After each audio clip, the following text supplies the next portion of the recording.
Right, my favourite additive, a bit of a weird one now, if I'm honest. I've never ever, I must admit, been a big fan of flavours and additives.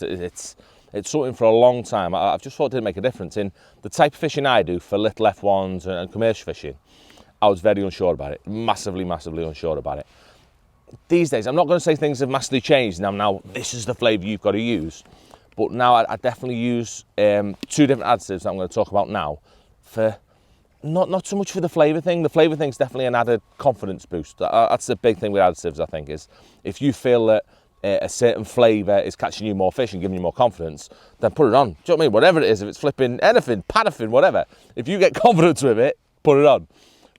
What I do believe, though, is you can use different additives depending on the properties of what they're made from to make your bait work in different ways. That's the thing that I'm definitely a big believer in now, in getting my baits to behave or create a higher quality bait if possible by adding certain things to them. And I want to babble through what we're thinking is. Basically what it comes down to is I use two different liquids now. I either use an oil base, which I've used forever, pellet oil, and that'll come down to whenever I'm faced with I've got to use fishery pellets. I mean, fishery pellets mean I can't use what I want to. If I want to use my own pellets, then I'd want to use the Spotted Fin Catalyst ones, which are a really solid Coppensy type pellet that don't break down and they always sink. You know what I mean, if I can choose them, that's what I'll pick every time, because they're nice and simple. They don't float about. They do what I want them to do. But when I'm faced with fishery pellets, then it all depends on the batch of the pellet.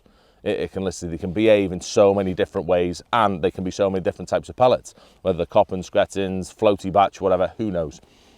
But what I want is to have a liquid available to me to make that pellet do what I want. It's something I've talked about loads and loads in my videos before, in that by adding certain liquids to a pellet, I can make it either break down slower, I can make it sink slower, I can make it sink faster, not so much slower, I can make it sink a lot faster. I can just make that pellet behave how I want it to behave, instead of being stuck with, these are the pellets out the bag that I've bought at whatever fishery, and that's what I've got to do, and they affect what I catch because of it. That's the last thing I want. I want my bait to be working as I want it to work. I mean, the last thing I want is pellets floating all over the place and messing my peg up.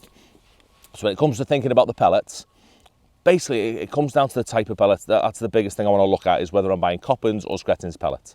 I mean, by looking at the two, the Coppens are a much more solid, sort of a barrel-y type pellet, much more dense, whereas the Gretins is a much more porous pellet, a lot lighter, or generally a lot lighter. You get an odd batch that changes, but as a rule they're a lot lighter, they're inclined to floating a little bit more, and they break down a lot quicker. So talking about the Gretins type pellets first, that is where the pellet oil comes in. Yeah, it's the only time I use a pellet oil is with a Gretins type pellet, because the Gretins pellets are actually, it's sort of a bit of a sponge. Yeah, it'll actually suck the oil in and it'll make the pellet better. Yeah, basically it'll suck the oil right into the core of it, and that'll make it both sink a lot faster, and it'll make it break down a lot slower as well. Because the last thing I want, again, something I've talked about quite a bit, is to throw hard pellets into a lake, and within 20 seconds, a minute, whatever, they become ground bait because they break down that quick, which you often get with a poor batch of pellets. Oil's going to fix that to an extent. I mean, it's going to slow down that process, and it's going to mean that if I'm in a situation where I'm feeding hard pellets, and I've got one on the hook, I've got hard pellets in my peg, I haven't got ground bait, which is going to bring all sorts of problems in, bring the wrong fish into my peg, and give them another option, which I don't want. But say the oil is very much for me when it comes to pellet fishing for Gretins pellets only. And I don't like to add it to anything else. I literally add it to just Gretins pellets. In fact, I'm telling fibs.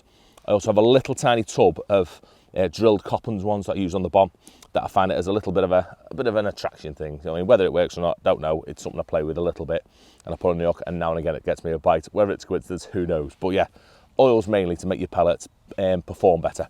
So aside from the oil, I'm going to get rid of him.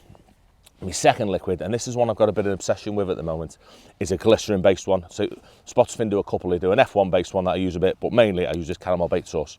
Yeah, nothing to do with the flavour, although that is rather nice. I'd stick it on me pudding, happily I'll eat it. But it's because it's a glycerin based liquid, it works a bit different. And when I'm faced with a Coppens type pellet, it allows me to put some stuff on and make my pellets work better. Because with a Coppens pellet, if you use a really solid dense pellet to put oil on it, it doesn't suck any oil in, it doesn't take it in. And because of that, if you put a good glug of oil, or even a little bit, it can make your pellets really, really difficult to use. It makes them hard to put on a band. It just makes them nasty. Do you know what I mean? You end up with oil all over the place, all over your pole, if you're pole fishing. It just makes a mess. So putting it on them, I find it a little bit, it definitely affects things. It doesn't affect my bait for the fish, but it definitely just makes my bait a little bit of a pain to use. So instead, by using a glycerin-based product, instead a glycerin-based additive, what that does, it allows me to, because it's sort of sugar based, that's glycerin, isn't it? It's just pretty much sugar. I can put that onto my pellets and they actually dry. I mean, they don't suck in the liquid, but the liquid dries. If you give it a nice covering over the pellets, it doesn't remain like an oil does. It dries in. There's a tiny bit of tackiness to them, but it makes them really, really heavy. So if I get a batch of Coppens pellets that want to sink, that don't want to sink, that want to be a bit floaty, by adding a glycerin-based liquid to them, it makes them so much better. It makes them like little stones. They get right down to the bottom where I want them. I'd say it doesn't do anything else, but there's a bit of flavour to them. Maybe that's a bit of confidence if you want to catch a few more fish, if you believe that makes a difference. But it just gets my pellets right down, so I've not got them pellets floating away, and it hopefully gets them where I want them to be and makes it easier for me to catch the fish.